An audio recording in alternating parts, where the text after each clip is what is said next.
Hey guys, it's Scott here. I'm looking at the Bitcoin chart today, and it's been absolutely fascinating over the weekend.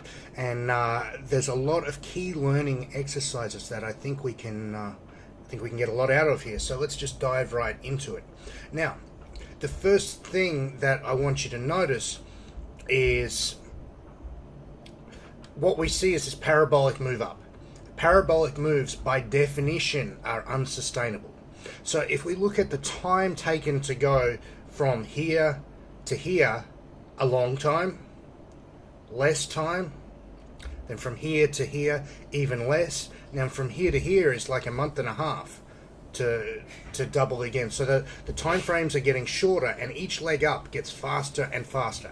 That's classic topping behavior. Now, at this point, we were here, and I said last week that the overlap between this bar and the previous bar, and the overlap here, indicated two-sided buying pressure, which indicates that people are selling at the highs. Not an indication to go short, not an indication to jump, just an indication that it's just not all one-way traffic anymore. Now, at this point here, the odds were strong that we were going to develop into some sort of channel. You can see that this point, and this point all line up, and we're probably going to keep going up. But this next bar fucked the Bitcoin bulls, because what they expected was a pullback to here and then a rally to up about here. That doesn't happen. When something that is expected or the highest probability doesn't happen, chances are we get a bigger move in the opposite direction. And that's a universal thing. So you can't use technical analysis like this is going to happen, that is going to happen. All you can do is assess the odds in real time of what's going on. So at this point, we expect a pullback to the channel floor and then a rally, but that didn't happen. At this point, we go, oh wow, the bulls are in trouble. So what that means is that buying pressure is weaker than it appears. Now, anecdotally, I've been getting a fuckload of messages from retail traders wanting to get into Bitcoin. I'm active on some of these Facebook groups with cryptocurrency investors, and they're all talking about these shameful Ponzi's like BitConnect and USI Tech and all the others that are obvious scams. Take it from me, those are all scams. All right, so that is that late stage behavior. You know, I had another friend of mine who said last night, let me pull up his message. He said, I just feel like I'm the only guy missing out. So let me read you some of the Facebook messages I got yesterday. So I got one from a friend of mine who bought. He said, I'm not having a fun day with my Bitcoin holdings getting decimated, and he's watching every up and down tick, which just sends you crazy. It really creates a lot of emotional trauma, and you should avoid that, because what happens when we watch every up and down tick of a chart is that our subconscious can't tell the difference between that and making a decision to buy and sell. So to your subconscious, you've made 100 decisions. Every time you look at the chart, you're making a decision. Should I buy or should I hold? And at the end of it, your brain is just mush. It just turns your brain into mashed potato. And then the time comes when you have to make a correct decision, and you can't, because you've turned your brain into mashed potato. It's a really poor practice. So don't watch every up and down tick. What we do is we have a plan, and you execute the plan. So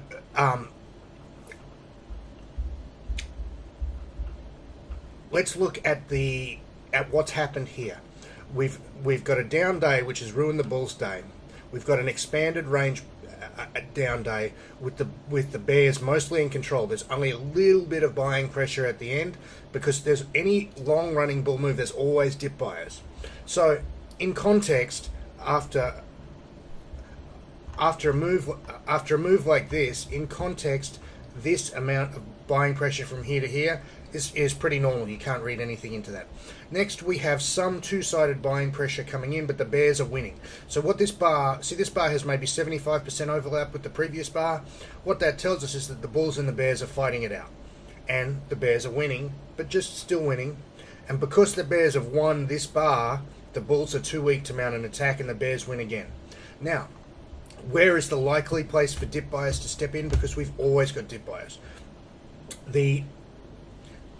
Around the zone where previous people bought is the zone where people anchor their idea of what value is to previous zone. So anywhere around here is probably a good time for people to start buying, and they've stepped in. So it's following the script. It may make another low, it may not, but we should see buying pressure and dip buying pressure coming in soon. Now, this is going to make things very clearly. If we get a rally from here, the rally is going to go up. It's either going to make new highs. If it makes new highs, it's probably going to go all the way to 10,000 at least. If it doesn't make new highs, if it stops here, then Bitcoin is fucked, like fucked. And it's probably going to go back at least to 4,000. Okay, so let's look at the big picture. What is the definition of a bull market? A bull market is defined as a series of higher highs and higher lows. So if we start off from this low here to this high, this low is a higher low, this high is a higher high than this high, this high is a higher low, this high is a higher high, this high is a higher low, this high is a higher high, higher low, higher high, higher low, higher high, all the way. Now, as soon as that sequence of higher highs, higher lows breaks, we go into the opposite sequence, which is a stair-stepping back down. Now, when do you want to be long Bitcoin? You want to be long Bitcoin when it's making this ladder up to the moon situation. When do you want to not be long Bitcoin? When this ladder up stops. So for Bitcoin bulls, it's very clear. Bitcoin now has a job to do for you. Its job is to get over this old high. If it gets over this old high, nothing to worry about. You're off to the races again. If it rallies and rallies and rallies and can't, and then falls below here, wow, you want to be out of Bitcoin.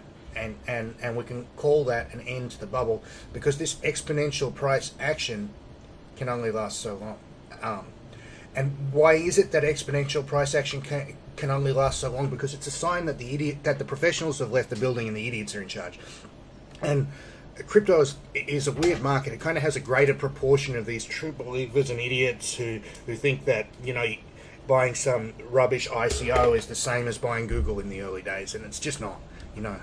There's an endemic amount of fraud in this space. There's a whole pile of reasons why it could go pop at any time. But bubbles pop not because they're overvalued, not because there's fraud, not because of news. Bubbles pop when the last buyer has bought. And I don't know if we're there yet. We probably are not. But what I'm seeing is signs that the Tupperware mums are buying Bitcoin, and there's this old saw from JP Morgan that when the lift boy is giving you stock tips, you want to sell all your stuff, and that's where we're at now. When the amount of people I've had telling me about Bitcoin, it's like, oh, it's painful. So anyway, here we are, and we're at a critical juncture. We should expect buying pressure to come in because Bitcoin is a good thing, and it's gone down from 8,000 down to 5,500. That makes it a good thing on sale. People like to buy good things on sales. If the dip buyers don't step in, that's another thing all of its own, and it's a very strong indication that Bitcoin is even weaker than we thought. So pay attention, and good luck with your trading today.